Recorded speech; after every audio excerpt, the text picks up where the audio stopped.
I say what's up, everybody. What's going on? Another episode.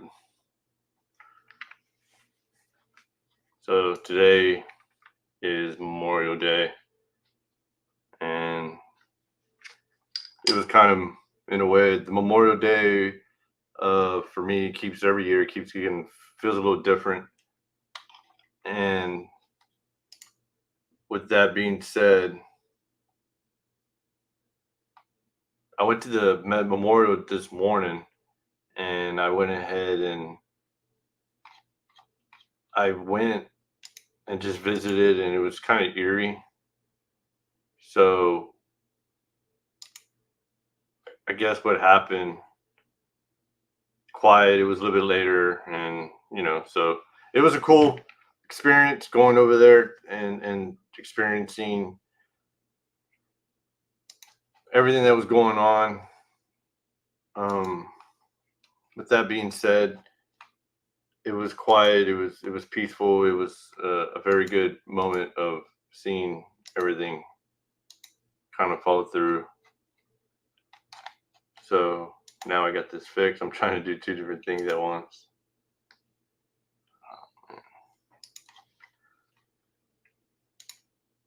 Ahmad, and we have co-host Ahmad.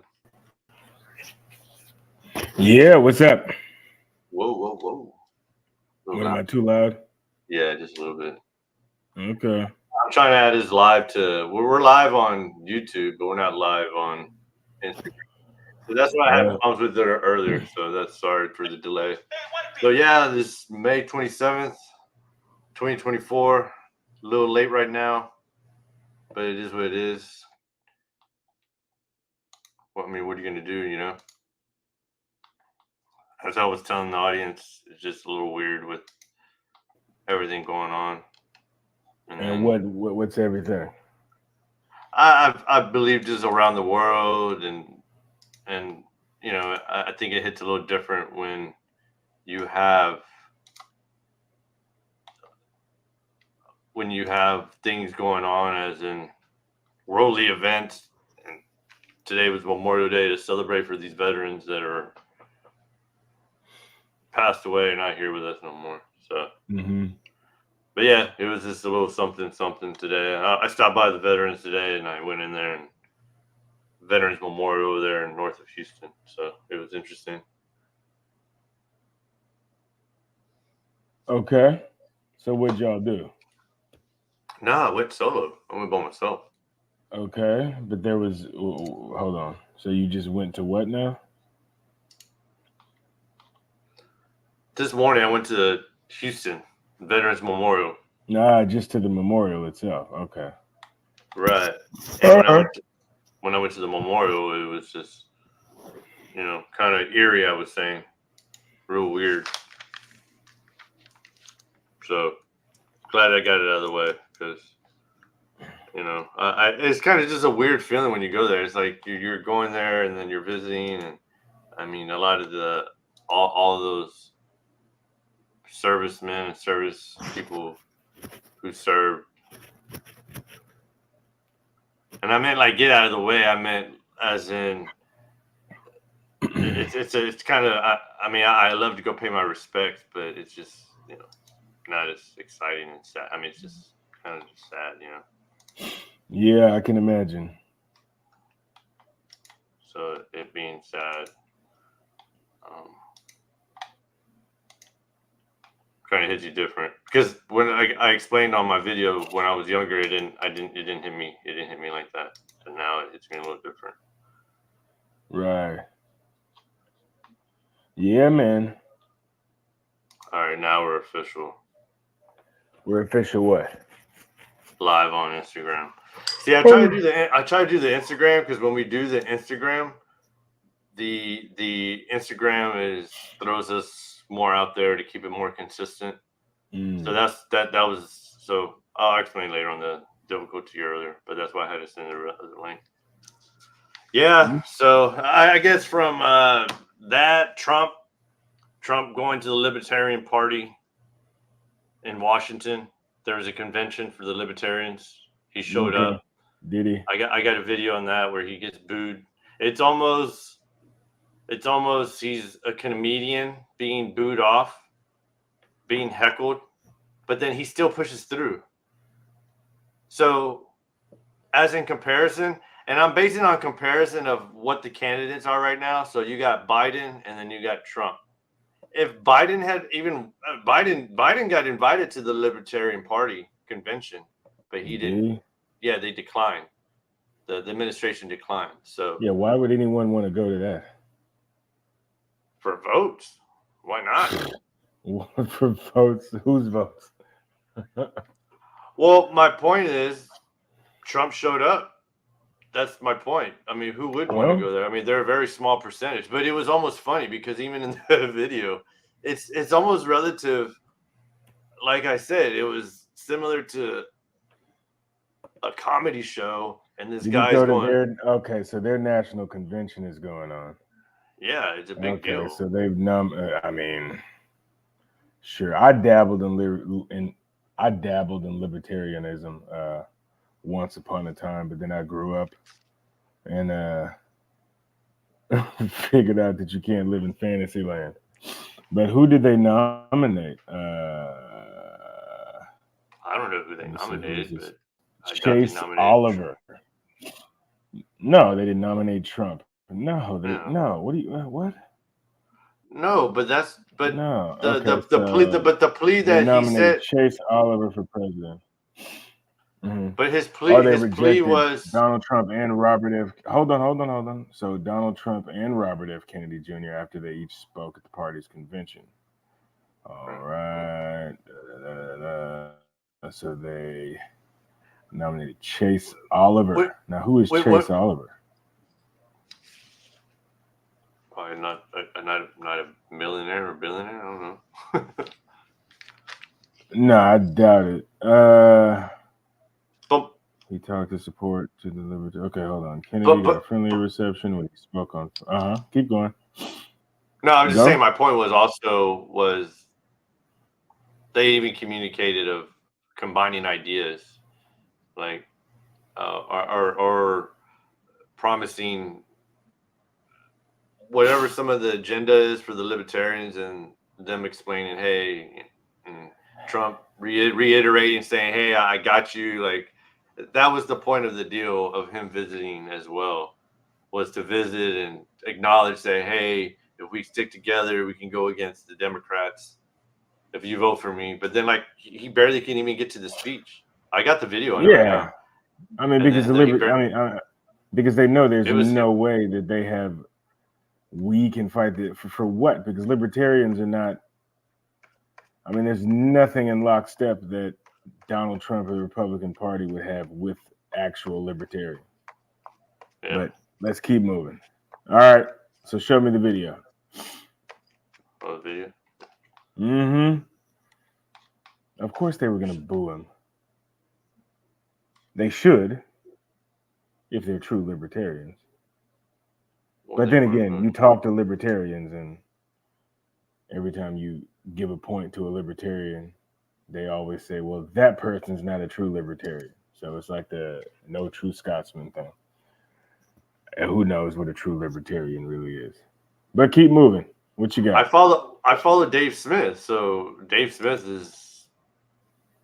Dave Smith claims libertarian. Yes, he does. But well, he is. Yeah, I know. Anybody can say they are. Keep going. Okay, let's move. It's not really an organized movement. Jimmy Carter is very happy tonight because he goes down as being a brilliant president by comparison. Well, they don't have enough money. That's why. It's not even money. They have stupid ideas, Danny. Money is one thing, but having stupid ideas is a whole nother. What's one stupid idea? What's one stupid idea? Well, for one, you're running to be a member of government, but you hate government. What's another stupid idea? The government should not take taxes, build roads, have a standing military, any of that.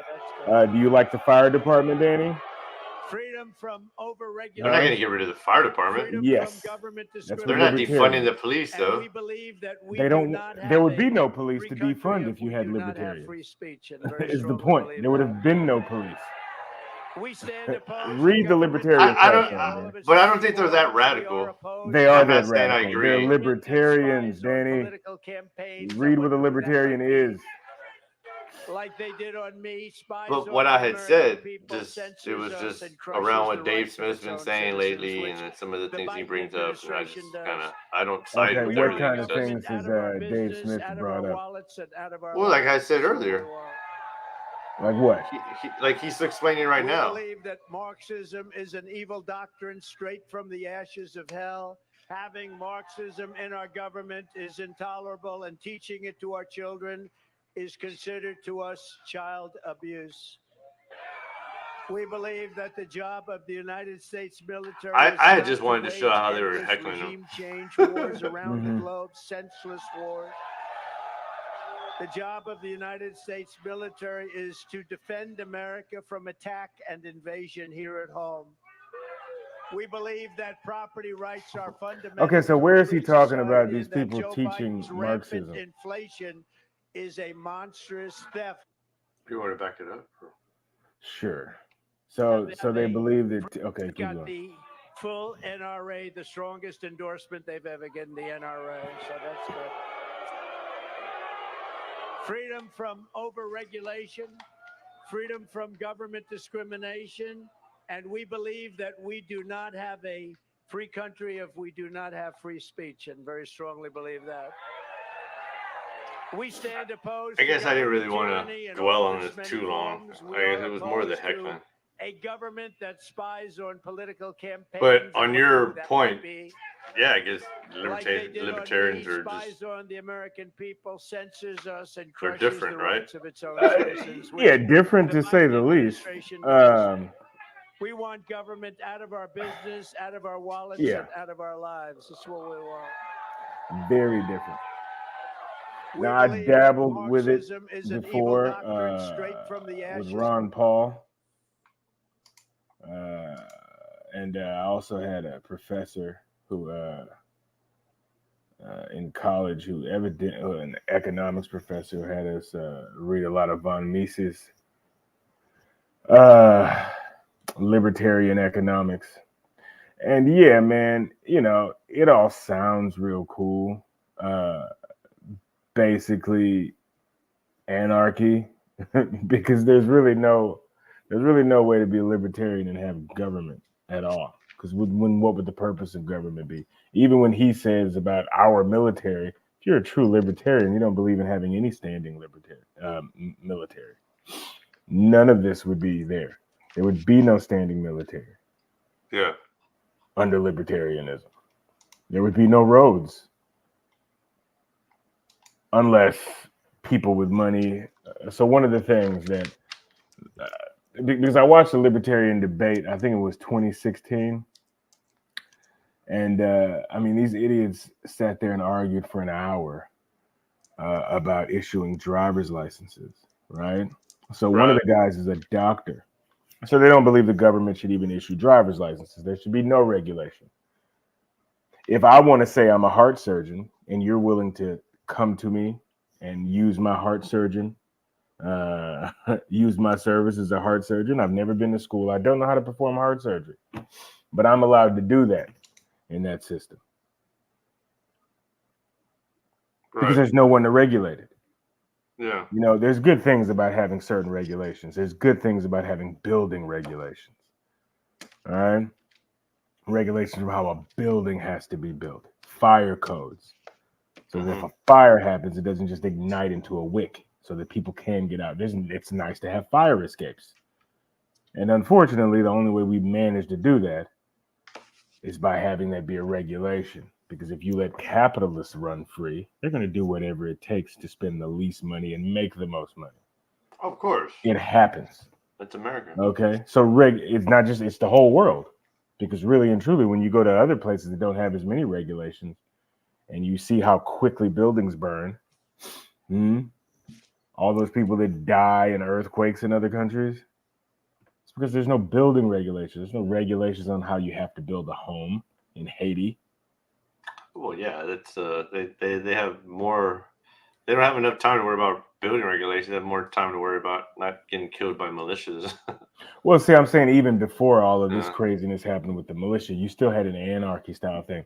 In Russia, I once went to in Russia, there's no regulations on buildings. I had a firefighter who told me that he went to Russia and he's really a fire marshal, but he did the classes and he did the consulting with companies on how to build your building and how to make it fireproof and how to make sure that just because a fire's on another floor, one of the great things, as horrible as 9/11 was, speaking of, Memorial Day and people falling and people dying in combat situations, I don't know if the people who perished in 9/11 would count in that, but it led to a lot of deaths militarily. But one of the main reasons why so many people were able to survive, because there were over 100,000 people in those buildings. Right. And 5,000 died because of regulations. Because when one floor was on fire, the floor above it was concrete, and the whole building did not immediately collapse like what happens in other places where there's no fire safety standards. So, Trump going to the Libertarian Party convention, I mean, that's going. Robert F. Kennedy went to. That seems a little desperate, if you ask me. But they're both desperate. They're desperate on both ends. I don't know why Trump would be desperate. He's the front runner. I understand Robert F. Kennedy. Man, like I said, you never know, man. Like with this whole everything going, I believe. I believe it's still 50-50 in a way when you think about it. Yeah. But you really don't know who's going to vote. Having the Libertarian vote, I don't think is going to. I guess if every Libertarian had pledged to vote for Trump, I guess he's going up there with the enemy of my enemy is my friend. But the thing is, when you look at a party like the Libertarian Party, which is, I guess, uber liberal in some ways, when you go socially, because it's anything goes there. Right. You can't go to the Libertarian Party talking about wokeness and trans rights because they don't care. The Libertarians are fine with trans, gay, any of that. They're not. That's not what they're supposed to be worried about. Any libertarian is worried that's fighting the culture war is not a true libertarian. Yeah. Okay. Then you have a man like Trump who has taken government money. Okay. Has built his business a lot with government intervention. His hotels do not exist without the government having built roads to the hotel. The government builds the road. You buy the land and you build your hotel because the government's already had that road. I watched the Libertarian Party debate and watched them debate for an hour about roads, saying that no, the person who wants, if you want a hotel, you should build the hotel and build the road to the hotel. But build the road from where? Yeah. Anyway, it's abject stupidity.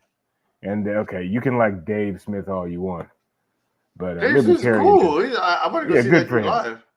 Libertarianism is I believe. If you got into debate with Dave Smith, I mean, he has a lot of knowledge. I mean, he has a lot of history. He does. I mean, good for him. Yeah, he does. It doesn't stop the idea. It doesn't make up for the stupidity and the the childishness of libertarian thought. But we can keep it moving. But I'll talk to Dave Smith or anybody else about it. Dave Smith wouldn't need to talk to me. I'm nobody, but I've argued with many a libertarian in my lifetime. So I give it to Biden, Ms. Harris, Mr. Austin.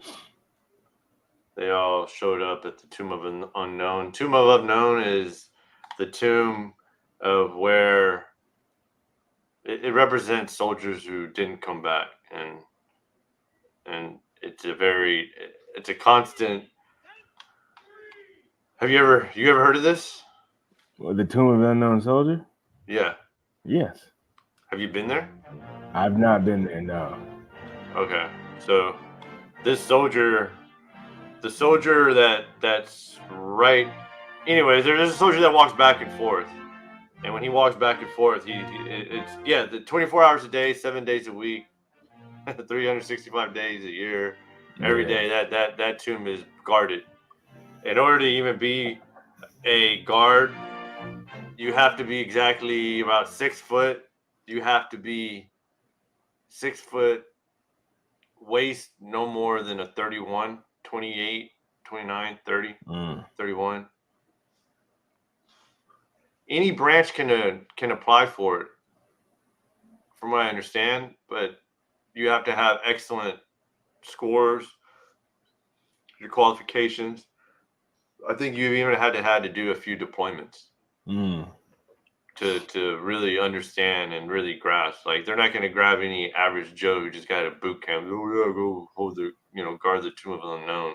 Right. This is a very respectful, very distinct honor. Yes. Yeah, I once had a coworker who was a veteran, and she shared with me her DVD documentary on this very same subject. So yes, you're not allowed to talk there. You're Right. not allowed to. You're not allowed to speak when the soldiers protect it.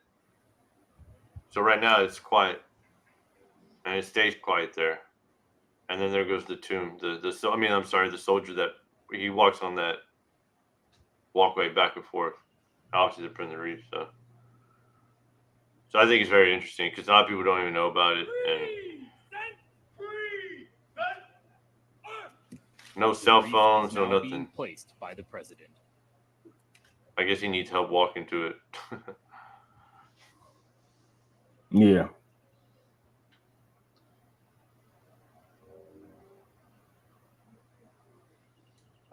So hats off to President Biden for showing up, doing that. It means a lot.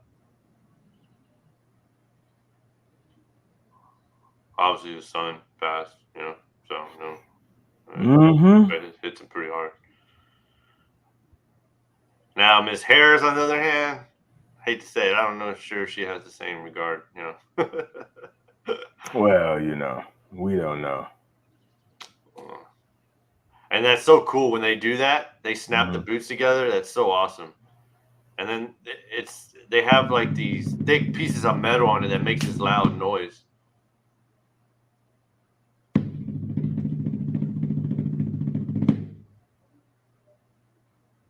Tomb of the Unknown.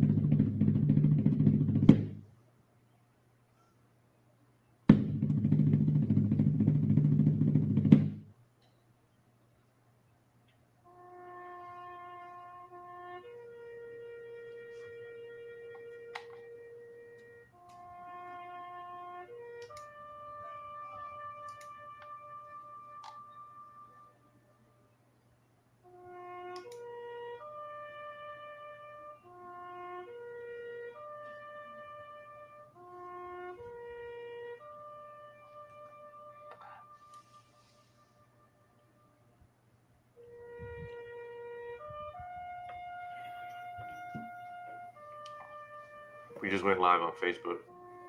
All right. So we're live on YouTube, Facebook.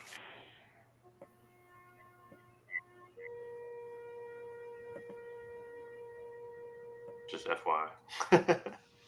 Okay.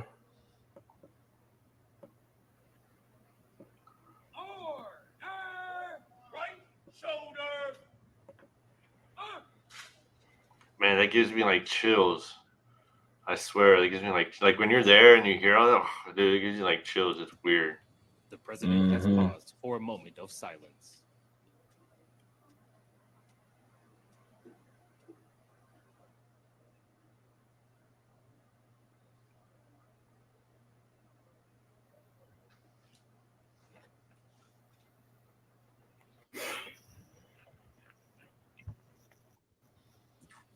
Please be seated.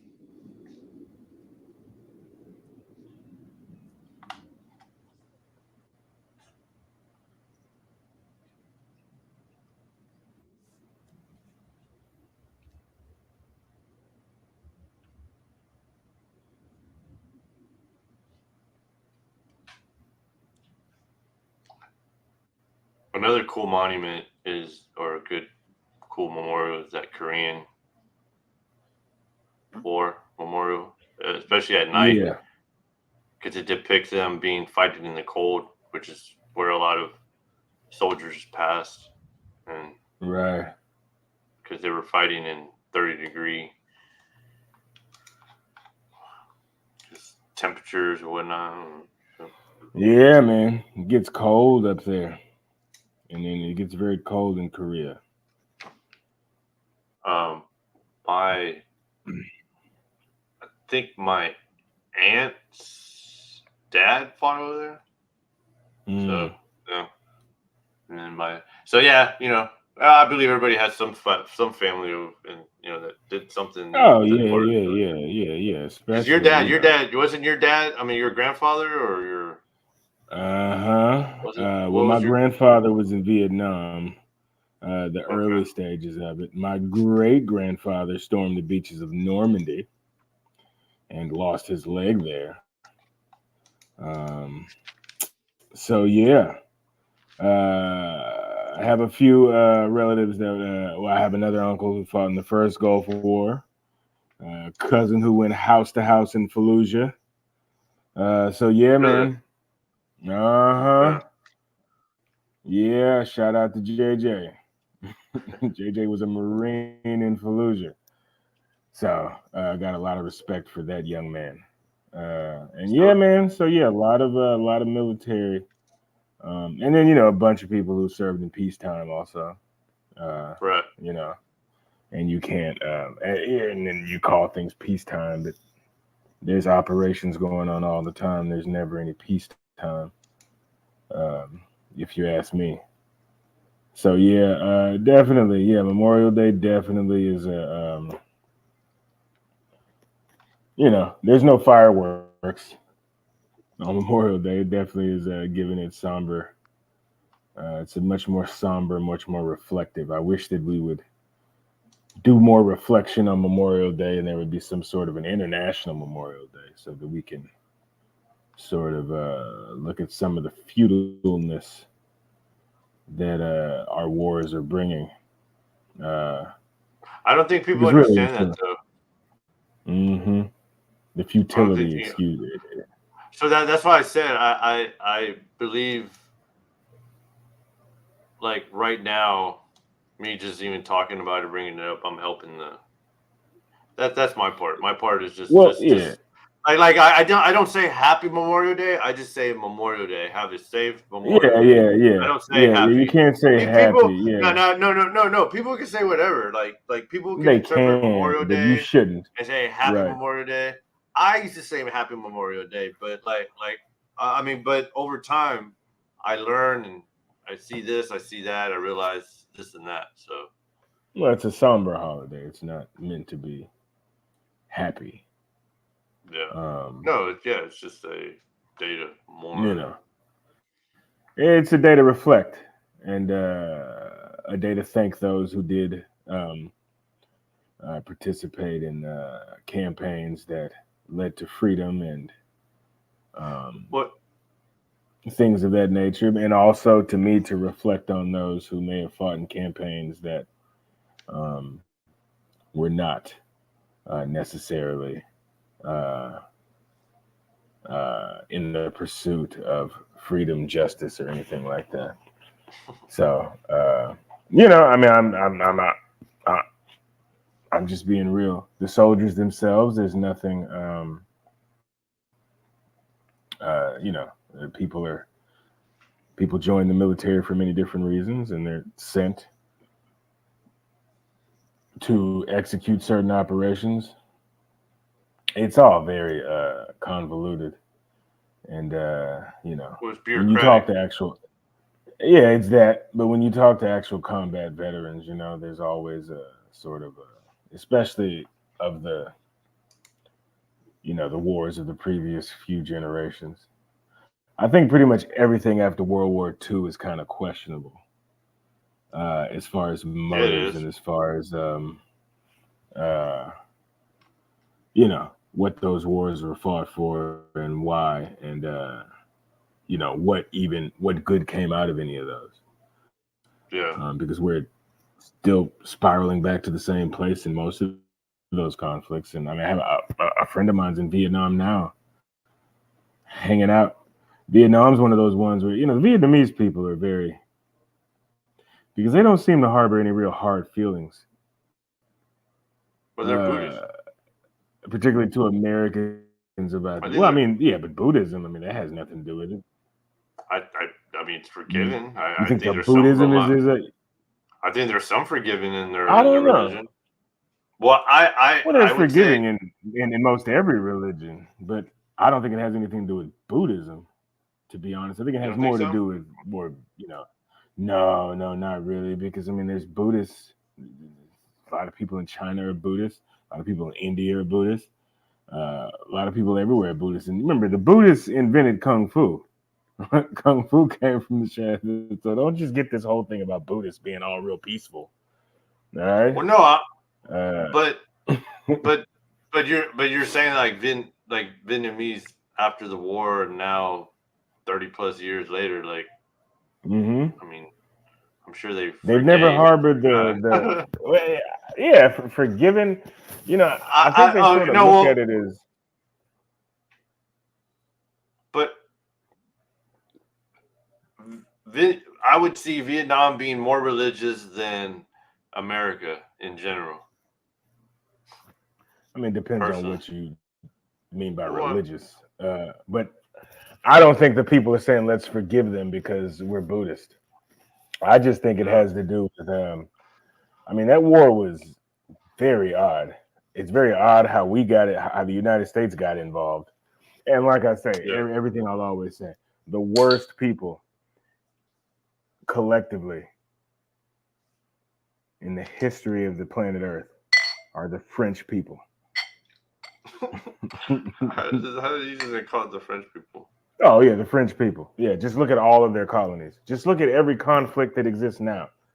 Every conflict that exists now is directly a direct result of French and British intervention. There's no conflict on the face of the earth that those raggedy people didn't have their hands in. Just look at every ex-French colony. Look at every ex-French colony and how horrible conditions they're in. Look at them. Just go. Just look throughout the world. Just look at any conflict going on now. Israel and Palestine? Huh? The French and the British had their hands and feet all in that. Everything in the Middle East. French, British. Everything in Africa. French. The worst African countries are ex-French colonies. The ones that are still war-torn are French colonies. True. Haiti, French colony. So no, they're truly the worst stewards of anything on the face of the earth. There's this Nigerian comedian who, he's a Nigerian British. I forget his name, but I remember watching him one time where he was talking about how messed up Nigeria was, and he's like, "Well, it could have been worse. We could have been colonized by the French," which is very true. Just look throughout it, and anybody who may dispute what I'm saying, just look at anything the French have had their hands in. The French had their hands in Vietnam. Oh yeah. We went into Vietnam, backing them up, and then and then nobody mentions the French influence in Vietnam anymore. Like it's our war. It's not the French's war. So no, I have very little of anything for the traditional French. They're an awful group of humans. But doesn't it just goes back to just general history? You got to know your general history to really look at your general history. Yeah, and the French had and everything written by the French or about the French is written in red ink. I mean, my dad talked about it a lot with me, and I didn't really get it until later. Did your dad meet one French soldier in Vietnam? No. No, I don't. Yeah. No, he didn't, because they were gone. They'd already run with their legs, their tails between their legs. Who do you see that is? Is that Conor McGregor? Yeah. And who's he with? He's with his wife. Oh, good for him. So what's he doing? He's partying 6 weeks prior. Oh, he's got a fight coming in 6 weeks? Yeah. Who's he fighting? He's fighting Chandler.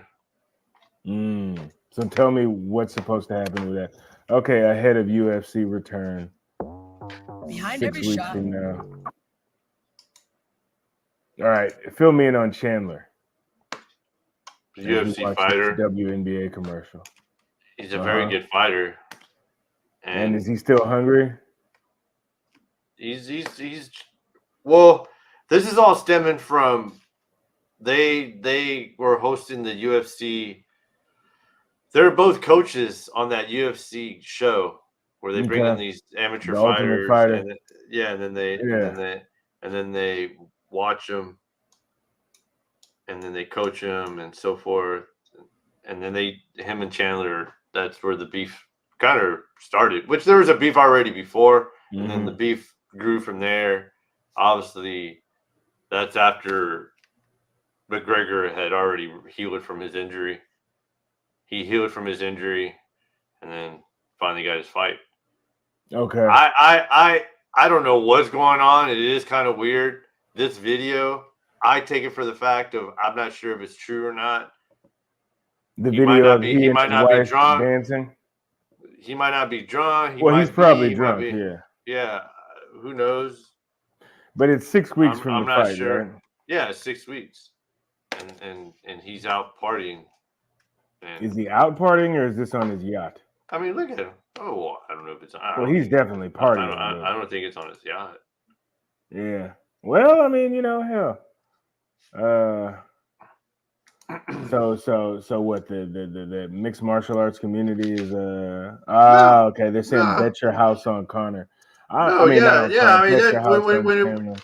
know that when it really comes down to it, it's just who you're gonna bet on, who you're gonna bet. Yeah, if you got a lot of money on, if you got a lot of money at stake right now, are you gonna bet on Conor? Probably not. But then he might be. But then he might be messing around too. Like he might be doing what Ryan Garcia did. And look at Ryan Garcia's situation now. Or that 14-second clip might have been 14 seconds, and then he just did that 14 seconds. Say, okay, everybody, clean up, let's go. Now I'm going to bed. That could have been something that was placed out there. Yeah. He could definitely have made that happen. Yeah, it looked like a party, but who knows what was going on 5 minutes before. That was probably something that was scripted. And they're like, let me release a little footage of me partying and hanging out. Yeah, exactly. And then throw the little okie doke in. I hope it's that. Maybe Conor's out playing chess, but I doubt it. He's probably playing checkers. He's probably actually out there drinking and partying. What weight class is he in now? I mean, he's doing movies like. He's still 155. Yeah, why would he even want to fight? Like, there's no reason for him to do that. There's no reason. Like. Yeah, but he can make money in so many different ways. Like if you and I had a part-time job, and the part-time job was going to pay us an extra, say, a couple mil just for one night. See, but check it out. Fighting to me is like selling drugs. You get into it to get out of it. Most people don't. But most people's goal when they start selling drugs is to get in and then go legit. Most people, when they want to fight, man, especially if you get on that big level, man, you get a couple of good prize fights and you get the hell out of there because nobody makes it out.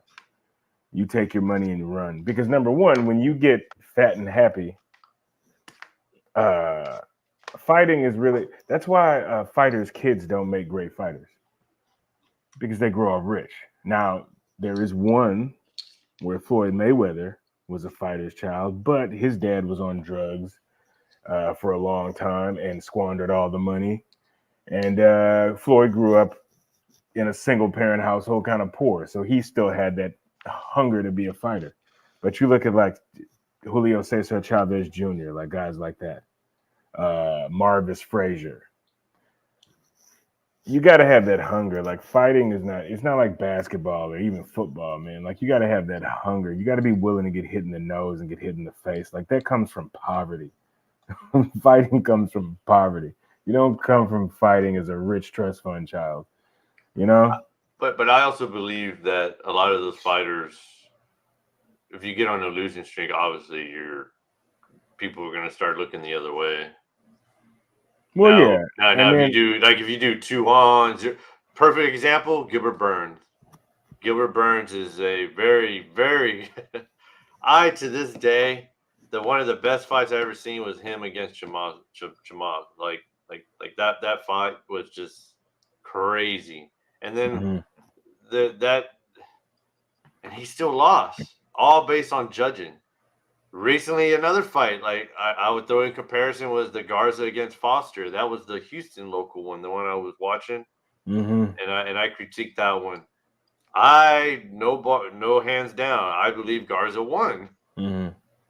When it comes to comparison on moves and making somebody look very like they don't know, like for example, Garza put a pretty much a it's like where you throw your foot up and you pretty much put your whole foot on their chest and they push back.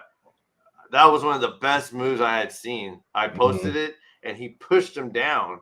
That's unheard of. I mean, you're all hats off to Foster. Foster held his end, but he caught him slipping. He caught him and he caught him good. And he had a few other moves.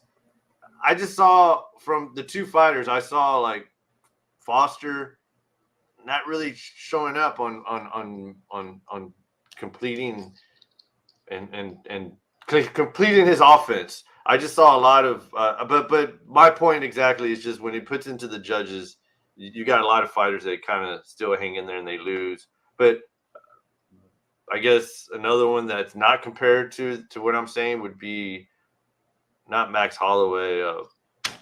He just really recently lost to Paddy. Anyways, he's a fighter he's going on a losing streak right now. Very bad losing streak. He doesn't want to retire. He keeps fighting. He just keeps losing fighting. streaks are rough. And he's one of these fighters that did have a seven win streak, and he won seven fights straight. But in return, he started losing after that, and he still lost. He lost against Paddy Pimblett. And then now Paddy Pimblett is going against another fighter, MMA fighter named Bobby Green. And then now that's going on. So okay, so Tyson had a medical scare. What's this about? Something about he got dizzy and he was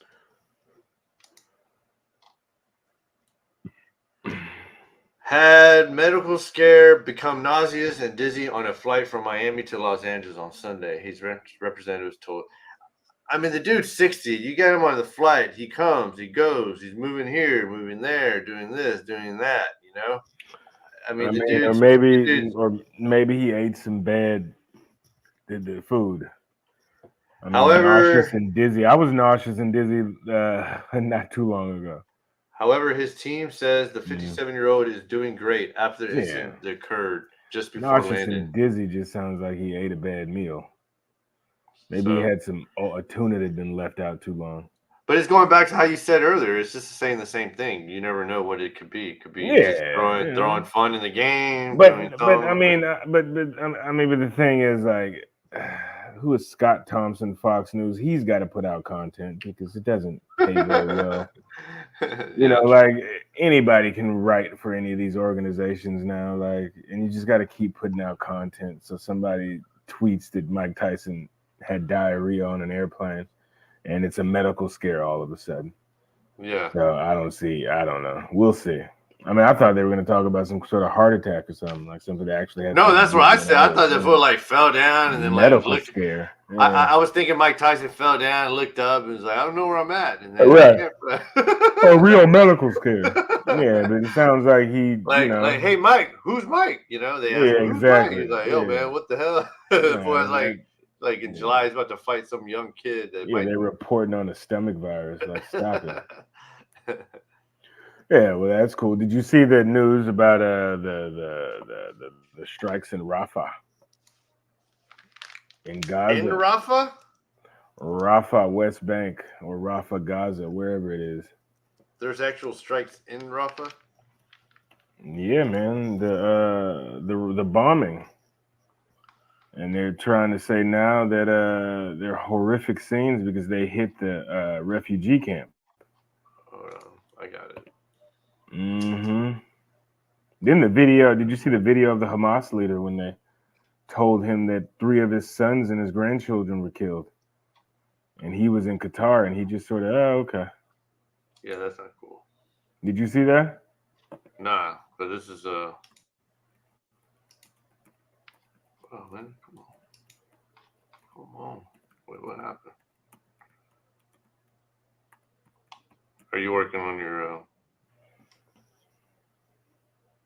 Oh, this was a month ago when that happened. April 11th.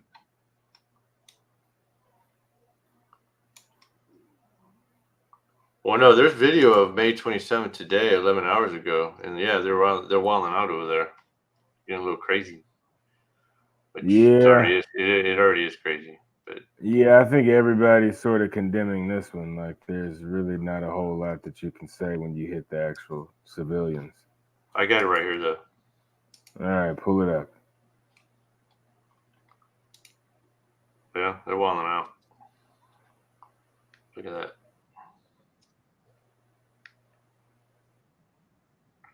I don't know. It's scary. It's crazy. It sucks. It's not cool. Yeah, man.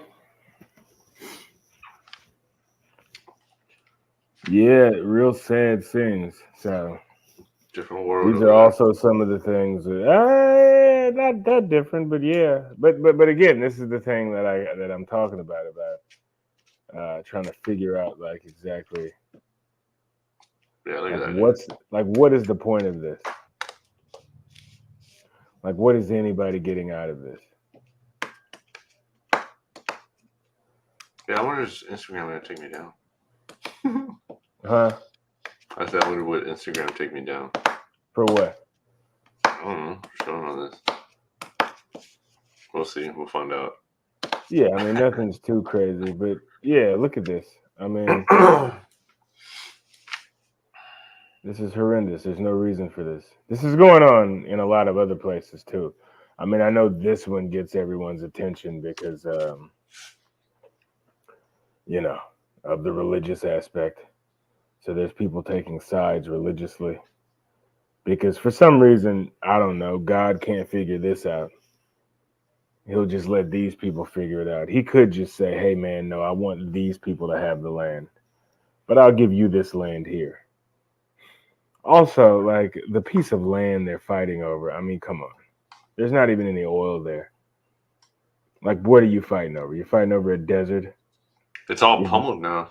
Even before it was pummeled, it was still desert. Is this the land that God gave you? If God cared, God would have given you something like San Luis Obispo, California. You ever been there? Mm-mm. Now, beautiful, beautiful place. There's wine country. There's beautiful beaches. It's 82 degrees all year round. It's sunny. Like, if God loved you, he'd have given you that. He wouldn't have given you this damn wasteland desert that you're fighting over that where they only grow dates. You know anybody eats dates? Dates? Dates. Those, Not even grapes. They grow dates over there. Like, yeah, they're fighting over this wasteland. And me personally, I'm sick of the whole thing. I'm just sick of it. Like, I got over the religious aspect of it shortly after I left Sunday school and figured out that they were teaching me a bunch of bullshit. And I was like, well, maybe this other stuff is crazy too. Because both of them are reading a book where it says, no, it's our land. No, it's our land. Is it? Your books don't agree. So we'll just blow each other up over it. You know, no big whoop. And it's wasteland. Yeah, it's a damn desert. Like, you know, like one of the most famous stories of it was a dude walked up on a bush that was on fire and talked to it. So anywhere where a bush would just be on fire, that was Moses. Moses talked to the burning bush. Yeah, that's what I was going to say. Yeah, so any place where a bush will just be on fire at random, it's not my kind of place to live. Just saying. So you know about the apparently they're making a big stink about this. What about this? Was a while back. Are they still talking about? They're still talking about retirement? It. Why? They're well, he was the last one to go, but it was that code. the code. Yeah. Well, I know a little bit about that, having worked in that same So department and that same division. I'll tell you this. This is the reason why you keep your crime statistics and your police officers separate. You don't give your police officers the code book. You don't let them put statistical codes on things. I'll tell you this wow. from my experience being there, because I was there during another sexual assault crisis, statistically with HPD. And there's a couple things that goes on. Number one, there's not nearly enough investigators. Number two, there's so many alleged sex crimes that it's almost impossible to keep up. And so many of them, there's no way to investigate them. Hmm. A lot of times it's just, unfortunately, a lot of people like to use the police in their personal vendettas. You're mad at somebody, so you accuse them of something. And a lot of times the complainants just don't follow up on these things. Yeah. And these things do wind up going to media, and it just looks bad. But you've got to be better at managing these things, and nobody ever is at HPD, unfortunately. Well, People don't want to change things. If you're a person who tried to change things, then they don't like you that much. It's people passing the buck on and on, and letting other people take care of those problems. And I think that that's kind of what happened here. And then, of course, when you're the chief of police, unfortunately, like, you're there to be the fall guy in case something goes. That's heavy is the head that wears the crown. So I do believe that he probably didn't know anything about this code. There was probably only a few people within the department that knew about this code, but that's how the hell it works over there. but So you need to be involved in certain things. Yes. but when I was in the ER, Mm-hmm. man, the amount of hours, gas, time. Okay, for example, I guess what I'm talking about, officers would show up to investigations for patients that were there at the hospital. Yeah. And they still had ongoing investigations, and some of Mm-hmm. these victims / suspects, vice versa, man, they get down there. So, okay, for example, say an officer or an investigator gets to HPD, gets there around, we'll say 8-9 in the morning, gets settled in, finds out what their routine or whatever's their task, anything they have to investigate. I'm just throwing guessing out there. But what I saw physically was an investigator show up to the to the hospital, showed up, get there, go through all the checks and everything to get through, because you can't just be an officer to walk in because there's HIPAA violations. Yeah. So then you have all these nurses who are in a totally different world from the investigator part of the world, which you have investigators you got a few investigators who are truly trying to find out what happened. They're trying to pick and find out, put their whatever. And like you were saying, out of how many cases going on. Yeah. So my conclusion was, they get up there, then they come back down. They got nothing. Yeah. So you got two investigators that made it all the way up there, 3 hours, 2 hours, if that, and then got nothing. So on my behalf, I would say I give it to HPD. HPD, they do what they can on that end. They do. They do. What I physically saw, I saw them showing up. I saw them investigating. Yeah. But I think a lot of Houston citizens do not see the bureaucratic, like all the things. No, they definitely understand don't what's see it. going on. They definitely understand what's going on. So you have a lot of Houston citizens who are like, well, hey, why are these criminals, and why is this, and why are these people again? Yeah, well, these people. Because I feel there's a lot more red tape protecting people. And I mean, a lot of those people that are good people, and out of that group that there's reasons for HIPAA and whatnot to protect some of these people, but on the other end, it helps. Well, yeah, It helps these suspects. yeah, It helps a lot of these other situations where No, but they get people have a away, and very it delays a lot of the investigation. So yeah, but folks have a very simplistic view of any of that, man. You got to remember, most people get their education on that from TV cop shows, and just I'm sorry, but Law and Order, that's not how it goes. CSI definitely ain't how it goes. It's nothing like that. and you have a lot of people that believe it that way. They believe They that. do. Okay, perfect example. Perfect example. Let's picture there's a crime within a block of two. One crime is somebody saying that their significant other stole something and hid it, and they call the cops and they want them to come over to handle that dispute. And then on the same block, you got like an actual crime, something that's actually You do, yeah. happening. You will have citizens actually call and waste the time and then bring officers to that other one. No, people do that. No, people do that. People use the police. And then you have a lot of citizens that don't have that understanding either. They don't have the education to understand. They think it's because they have a cell phone that it's a phone call away. Let me call the officer, and when we waste, I hate to say it, let me waste their time. Well, they do, because a lot of people use the police in lieu of relationship counseling and things like that. Like, no, you need relationship counseling. You need to stay the hell away from each other. But there's people that call the police 2-3 times a week out for their domestic disputes. And, it's there's so many alleged sex crimes. When I worked at HPD and worked in crime statistics, when I worked in records division and staff review, I worked with on the sex assault team. And so many of those cases, just like, what? You don't even know what to code them after you read them, because you don't know what there was, Yeah. I mean, and even to the extent of somebody like, yeah, I got really drunk last night. I woke up, now my butthole hurts.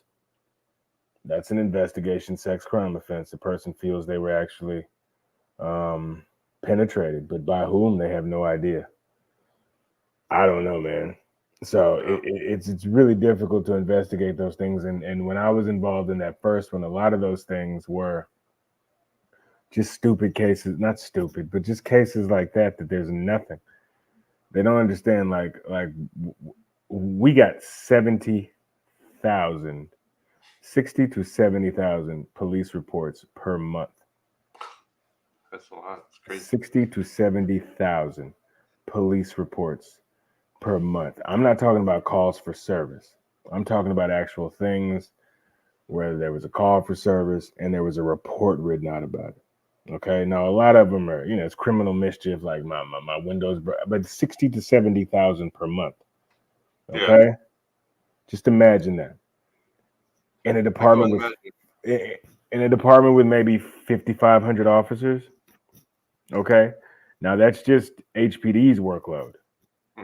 60 to 70,000 reports per month, and it was consistently that much per month. So, when you think about even how an organization would even put those things in workflow to investigate any of them, the fact that anyone goes to jail for any reason ever is a minor miracle in and of itself. No, way more of a miracle than Moses in that damn bush. Yeah. I was gonna say it's not an hour. It's not 59 minutes and a few commercials, and by the end of the 59 minutes, never that. No, it's never resolved. It's not the 59 end of the hour. They have the conclusion. It's like a TV show. A lot of these people think it's a TV show. They're like, "Oh, aren't you working on my case? Right. Don't you know how many cases this investigator is working on?" And you got to understand that, like, there's no. You got your detectives and stuff. People watch Columbo and all these great detectives that get these clues and figure these things out. And yes, that's an aspect of it, being meticulous. But the best investigators are really the best people persons. The ones who can talk to people and convince people to tell, because that's really the only way crimes get solved, is when people tell, unless you're caught red-handed. Yeah. It's very rare that someone leaves a clue that's going to lead directly to them. Someone has to tell, And then you have to corroborate with their story that they told with your evidence, and boom, that's how you go. But it doesn't work that way. There's no super detective Columbo or super detective Bruce Wayne out there. It's not how it works. It's not how it's not how it works. So people have a real. But it's so childish in a way because it is, and it sounds good. People watch TV and then they yeah. Well, I mean, it's like no, that's TV. Like that's totally different. well, it sounds real good, and then you look at the popular cop shit. Look at the Law and Orders, all of those, and CSI and all those shows. Very few of those shows are watched. Yeah. By straight men or men in general. I think those are shows that are watched by women because there's clear good and evil, and the problem is clearly solved in the end by some smart person using their brain, and that sounds great. Everybody wants problems to be solved, but that's not how. If you really did a real cop show, because look at these cop shows.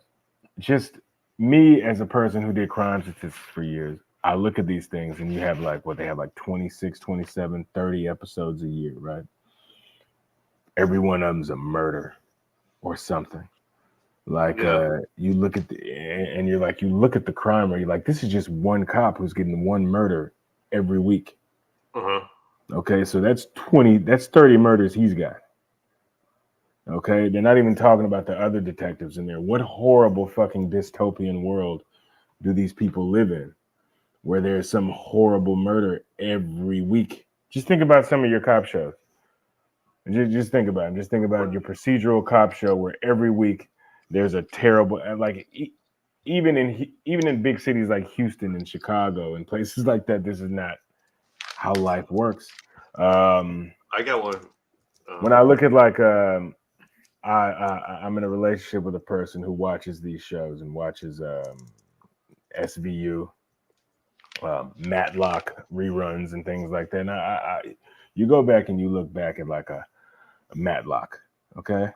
All right? Yeah. Just a show like that, okay? Murder, She Wrote. Murder, She Wrote. Murder, She Wrote. Murder, She Wrote happens in some town in Massachusetts somewhere where millionaires live and have boats parked. Every week someone gets murdered here. So This is a town of 1,200 people, right? There's 30 murders a year at least in this town, and somehow this author, Angela Lansbury, is involved in every one of them. The FBI needs to come get this bitch. Why is she there? Then she'll go to another town and be involved in some sort of murder. Matlock, every week, even though that's in Atlanta, right? There's some murder every week that he solves, and you never see the police on Matlock if you ever watch it. No, you never do. It's just always he solves the murder. Yeah, you never hear about the police. The police would hate him, or they would hire him. The FBI should go and get Ben Matlock because he somehow has 100% rate. Not only does he exonerate his defendant, but he winds up solving the murder by having the murderer confess on the stand in the courtroom. Genius. So people like these kinds of shows, especially women, and they have it's a very fairy tale simplistic view of how the world works. A real cop show would be so damn boring, Danny. I knew these people. Well, it's almost so boring. Well, it's the most exciting part would be the part about him cheating on his wife. That's the only excitement that you would get out of a real cop show. Him meeting some chick at his extra job. Him meeting a chick at his extra job. That's what the real cop show should be. It should be a guy who works extra jobs and he meets a new chick every week and just sees if he can bang the chick every week. That should be the cop show. That's the cop show we're going to produce. Because that's what cops that's the most excitement that they actually have, really. It's going to be called Extra Job. Extra Job? Extra Job. And it's just going to be about this group of cops, and they just try to meet new chicks on their extra jobs to bang. I guess it's loading up, but I'm loading up the Rainy Street. So have you heard about the Rainy Street murders? The who? You haven't heard about the Austin murders? No, there's murders in Austin. Well, they're saying they're murders. They're saying that a lot of. So, Rainy Street is a street in Austin, Texas. And Austin, Texas, they have a street that it's almost all these houses are like on stilts. Okay. It's almost like old homes, and they turned them all into bars and clubs. It's like you walk in, and it's like a Victorian type of home, but it's a bar. You walk in, there's there's a backyard, and you hang out, tables, whatever. Okay. So a lot of these people are going out, and I got to reload it. So they're all going out and getting drunk, and these people are ending up dead the next day, and it's all. So this Rainy Street ends at the Lake Austin. Yeah, Lady Bird Lake Austin. So this Rainy Street ends in that way, and then so you go out. 12 bodies pulled from the river. So you go 9 or 10, hang out by 2 or 3 in the morning. Apparently, you'll be floating in the river for some reason, in that lake, and they find you in the morning. Now, there's a lot of different scenarios going on here, but the norm scenario is that you go out and I don't know, something happens. Well, they say only one of the deaths is being investigated as a homicide.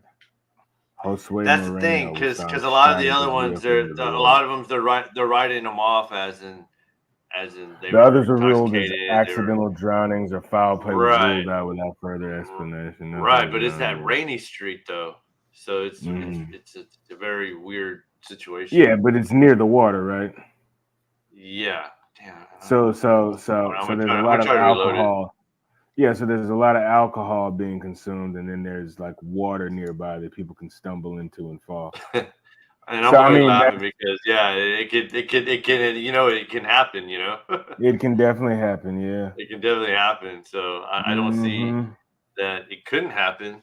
I can just see that there is a lot of drunk people in Austin, and there are, drunk on Rainy Street, especially in a drunk area, especially right there. Like it's kind of bad, But I mean, you don't hear about this and them pulling bodies out of it. But I mean, you can walk you can walk in that water that's at the Riverwalk in San Antonio. So yeah, it's not deep enough for anybody to drown, probably, but it probably is. Yeah, I just think it's strange because it was right along your same deal. People start thinking it's some serial killers out there.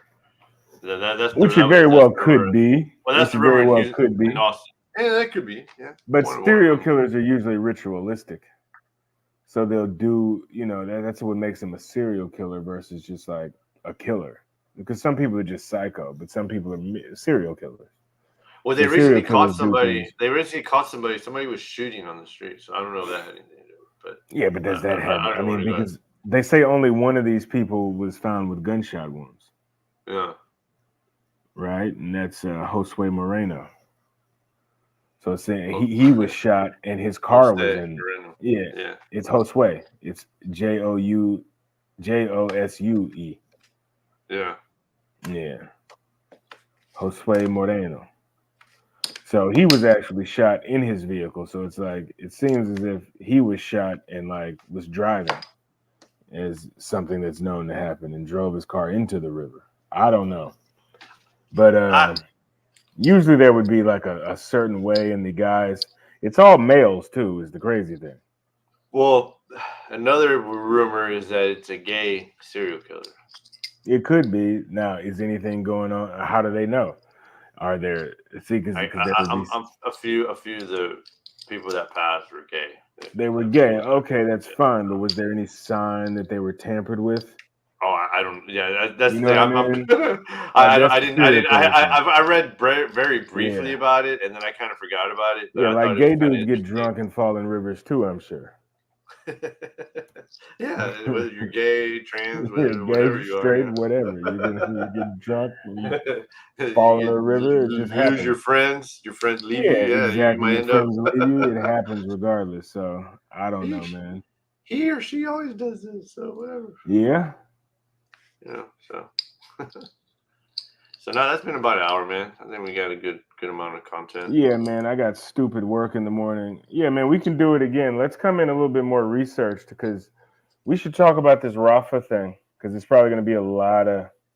Well, yeah, it's gonna definitely. There's going to be a lot of blowback on this. Well, definitely with the election. Yeah. No, I'll do my reading and research on it. And then, it might sort of swing the turn as far as the way the big UN countries are treating, as far as giving, Israel a lot of benefit of the doubt with their response, because everybody knows that those events that happened October 7th were terrible, but there's a way that you possibly respond to it. I also don't think that Hamas is getting nearly as much blame for this thing as they should be, because they were just tremendously why would you do that? Like, that'd be like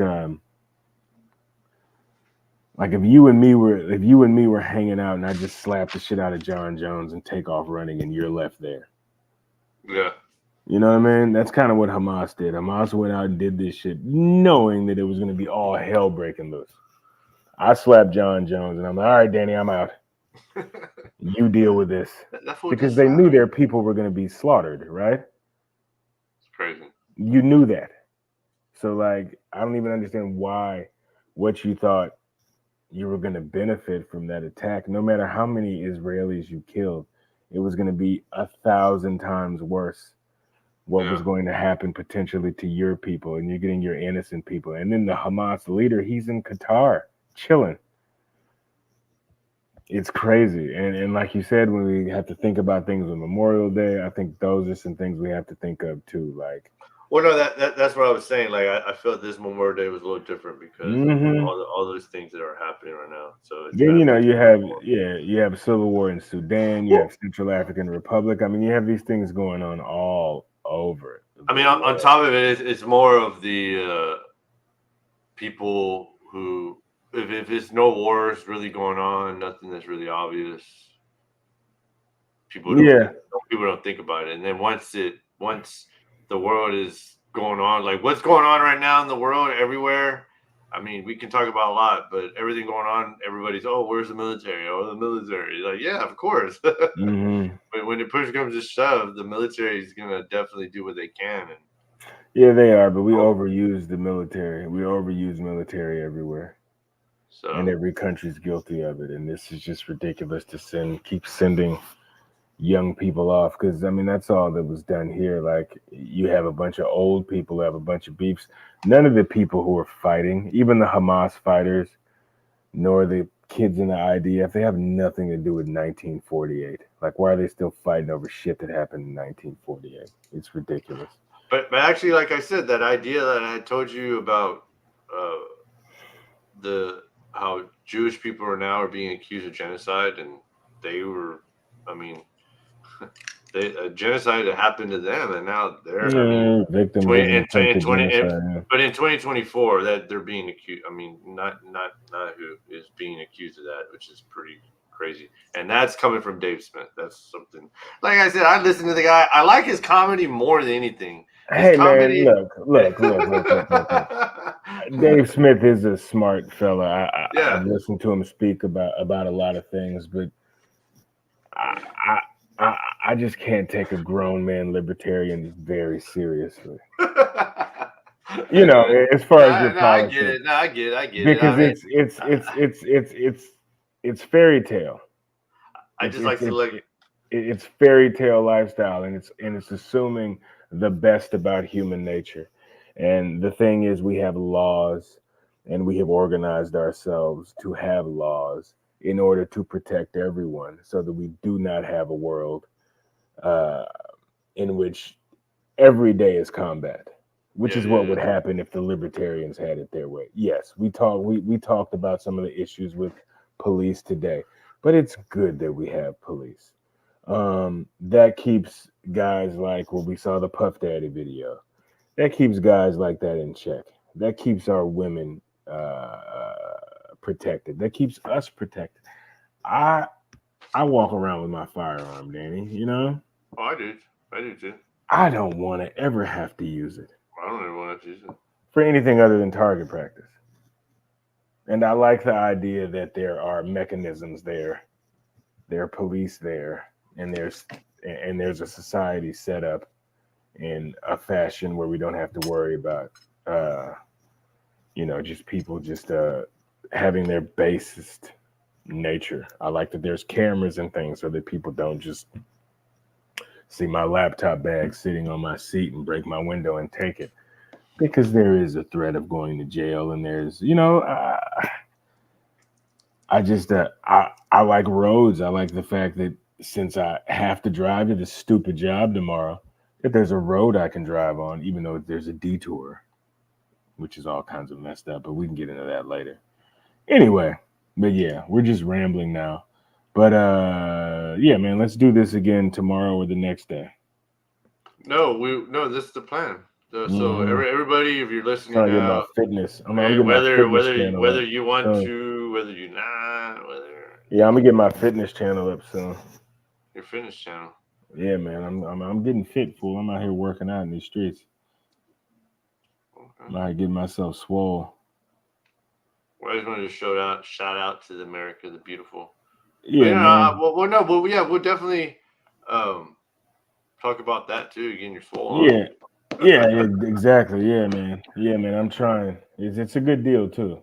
No, I am contemplating on going back to training. Well, I've been training already. I've already been back. Don't spar. Just hit the bag. No. Nah, No. The training's fine. It's just the sparring I'm not gonna be doing. No, man. Just hit the bag. Stay in shape. Like you're not preparing for a fight. You're not about to start a pro career. No, but it's still good to kick every now and then. Like okay, well then. No. You can. Well then, kick someone your age. But there's a lot of people who you have to be very watchful of who you're going to be sparring. You do. So get another man your age. So.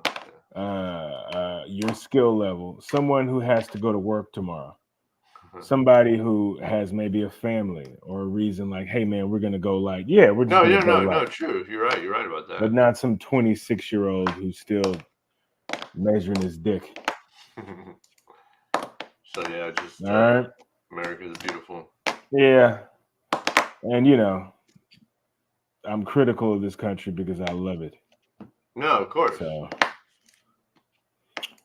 yeah, man, you're not American if you're not critical of it. So that's we're constantly trying, and even with the libertarians, I know they're doing what they think is okay, and I would love to debate any one of them at any time, because it's very simple. Like I said, I was a libertarian for a split second.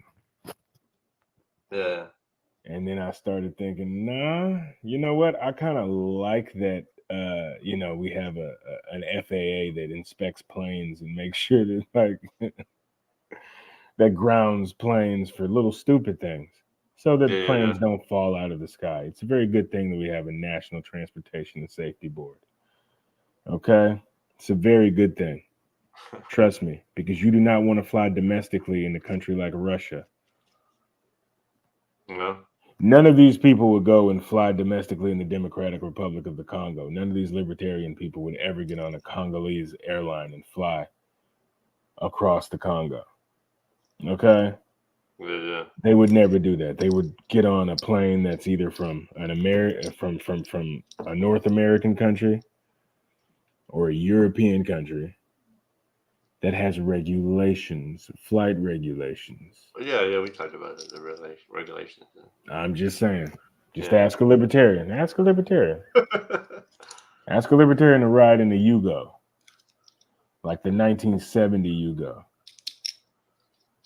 Okay? And crash into a building and see what happens. It's a good thing that we have people that crash test vehicles and say this is not good.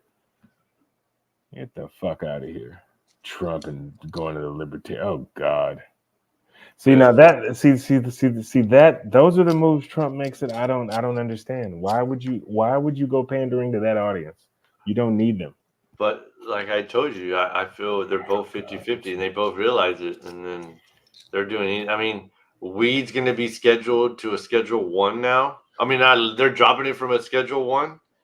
Now, the person who talks about complete and total See, this is the thing, and this is how you know a lot of this stuff is set up, and that they because I'm telling you here, I'm not even gonna lie. Like I wasn't a big a lot of people were. I was into Bernie Sanders for one reason, one reason only: student loan forgiveness.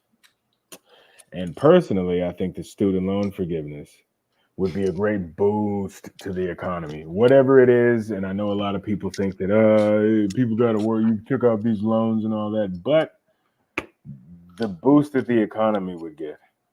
But what about the Just from- teachers? What about teachers? They got to get paid. The professors. The professors have already been paid. They get paid every 2 weeks, every month. It's not about that. That student loan money, they're talking about, those are federal loans. Yeah. So that money is money that is owed to the United States government that they could easily write off because they write off loans all the time. Okay. Now, something that would be a boom Yeah. for the economy, even this huge debt that we talk about, this huge, the debt is this much. The debt is owed to us. The debt is owed to the United States when they talk about the debt. It's not a, everybody talks about the debt owed. No, the debt is owed in bonds that have been issued. The debt is owed in entitlement programs. The debt is owed to us. Okay. So I think that a great way to boost the economy would be to deliver so many of your Generation Z, your millennials, even going all the way back to your other people from their student loan debt. Because the funny thing is, it's baby boomers who went to college at a time when college was $37, talking shit about people now who, you know how much U of H costs now? Yeah. Yeah, this shit's expensive. Yeah. It's not like it was. Even when my dad went to school, how much it costed. He could actually work a job and pay his tuition out of pocket. It's the price of education has gotten even beyond inflation, because you should still conceivably, with inflation, you should be able to conceivably, like my dad did, get a job at the bank, Yeah. take 9 hours, and take the money that you make from the bank and pay your tuition and your books and all of that, and be able to go to school without having to incur loans. There was a time in America when people could do that. That is impossible now. What kind of job could you get right now that you could pay out of pocket to go to a university? Yeah. If you have a job that's that damn good, you don't need to go to school. Yeah, but that's I would like to get into this debate right now, but Yeah, we could get into this debate, but we can get into it later. I just think that there should be some level of forgiveness, because number one, most of the people went to school on false pretenses because you gave them the wrong reasons to go to school in the first place. You told them you go to college, you get a good job. That's not why you go to college. You don't go to college to get a good job. You go to college to study and research. You get a job, you go to goddamn vocational school.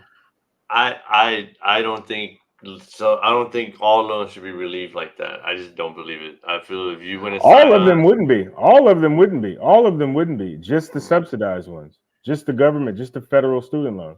Not the private loans. No, but the federal subsidized student loans. Yes, and then you need to just revamp the entire system.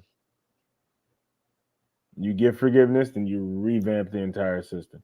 You can't do one without the other, but you have to revamp the entire system. And talking about the teachers have to get paid. The teachers are getting paid. That's not. Well, I was saying that's not where that loan money went. That loan money did not have nothing to do with professors getting paid. But I don't know the numbers. I'm not even saying. Also, less people should be going to college. Less people should be going. There's too many people going to college, especially going right out of high school. Less people should be. You got to raise the standards too.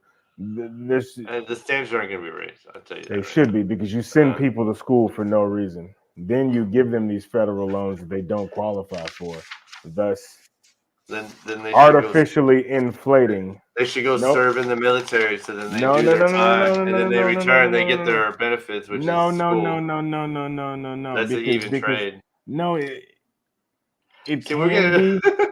No. But listen to this. It can be, but at the same time, it's not. Because even if they go into the military, that's still money being spent on those people. Okay?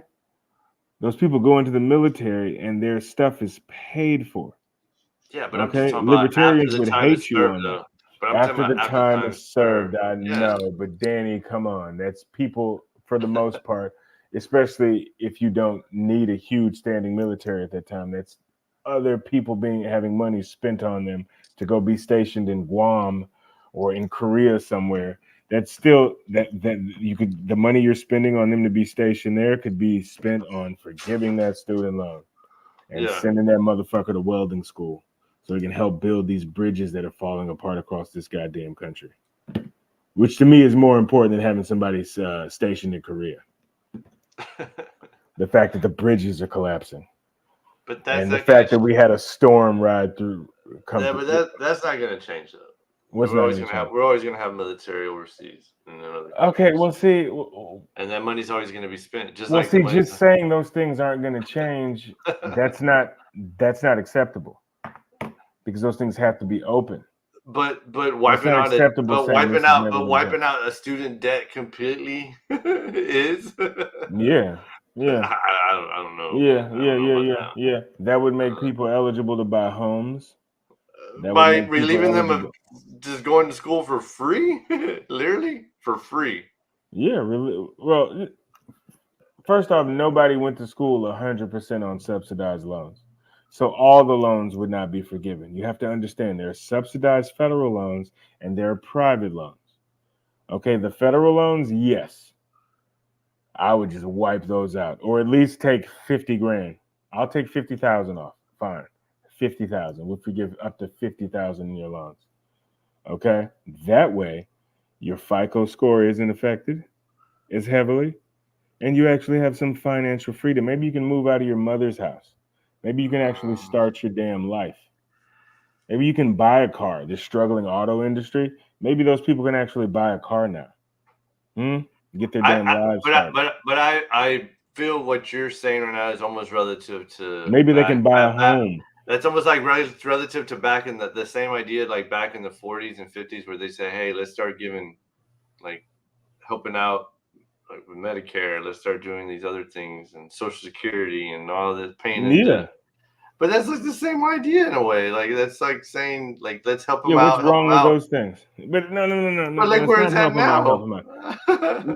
Look where what is. But I'm saying some will look where what interpret. is. Some Look will where what interpret. is. Some will interpret. Look where what is. Social Security, Medicare, Medicaid. We're not gonna have Social Security. We're not gonna have Social Security when by the time we retire, even if we do retire, we're And not. tell me why is that? Why is that? Why are we not gonna have? There's not enough money there. There's not. Why is there not enough money? Because we're in debt. Why, but no. Why is there not enough money? We're in debt. Why? Where did the money go? Because you pay money into Social Security. Your job pays part of it too. And then the government puts money in. So why is there no money? The calculus should work out. There's math. Math should math. If all of these people work, what happened to the money, Danny? What happened to the money? I'm not the Treasury Department.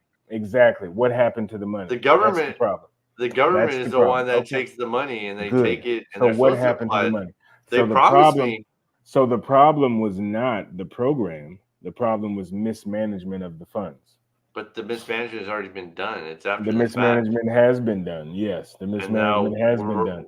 But it's been done for what? It's money that was moved from here to here. It can be moved back, but there's no way. Anyway, it's way simpler. No. That's what I say. No. Because the thing is, there's most people and a lot of people who make money doing bullshit jobs. Now, let's say law, certain other things, government, business. They make things sound complicated so that they can keep this little small group of people in that group. But these things are not that complicated. Danny, you yourself maintain a budget at your own home. Okay? I don't care if you're dealing with $2 trillion or $2,000. Right. You budget that shit accordingly. Of course. And that's how it works. So don't let these people tell you that somehow it's, oh, well, no, that's all they do is stutter at you. So that's not what it is. It's mismanagement. And then they get us as the people to start thinking that, this will never change. Once you get that attitude, then it never will. But wiping out the whole debt will not help. Yes. I, It would not help what? Because number one, you would have just people who have more money to spend. And that is how the economy works. You have to put money into the economy. Keeping people saddled in debt does not help the economy. Because guess what? The people ain't paying the goddamn student loans any fucking way. They're not. They're letting them go into default. It'd be one thing if you were getting these payments every month from these people. People are like, fuck you. I'm not paying $700 a month in student loans. And they're not paying them back anyway. yeah. They're not paying them back anyway. Now, the best thing for you to do in a country like this is to get people working and to get people money in their pocket so they can spend it and move this money around in the economy. If you're sitting there and you can't even begin your life because you're saddled with student loan debt, you have no money to put into the economy. But I can't even People go. are not putting money into the economy. I can't even go there. And I mean, if I had the number, I don't know what the number is of how many college students are in debt from student loans versus people who didn't go to. What about the people who didn't go to college and then they're in debt? So they're just screwed. No, this was screwed for what? What kind of debt are they in? Well, I'm saying debt Are in they general. I mean, did they take federal student loan debt? That's what I'm talking about. That's the only thing I'm talking about the government being able to forgive, because these are loans that the government mandated. This is federal student loans. I'm not talking about if you just borrow money from Chase Bank to go to school. That's not what I'm not talking about private loans. I'm talking about just the federal subsidized student no, loan. I know what you're saying, but I'm saying like I just don't see how something could just be like disappear and just like, oh yeah, just not think about it, not worry, and then all of a sudden things are better. It could easily disappear, but it would have to disappear with revamping, because who's waiting on getting paid? Yeah, the government's waiting on getting paid back. But you know what? The government they do other lousy fucking programs that waste money. How about we take some of the aid money to Israel and Ukraine and forgive some student loans? What? Yeah. How about we do something like that? Anyway, we're out. I gotta go to this goofball ass job tomorrow. Well, hold on before you hang up. But yeah. Well, I'm gonna end it right now. So, and that'll be it. All right, guys. Till tomorrow, next episode. Have a good night. Be safe.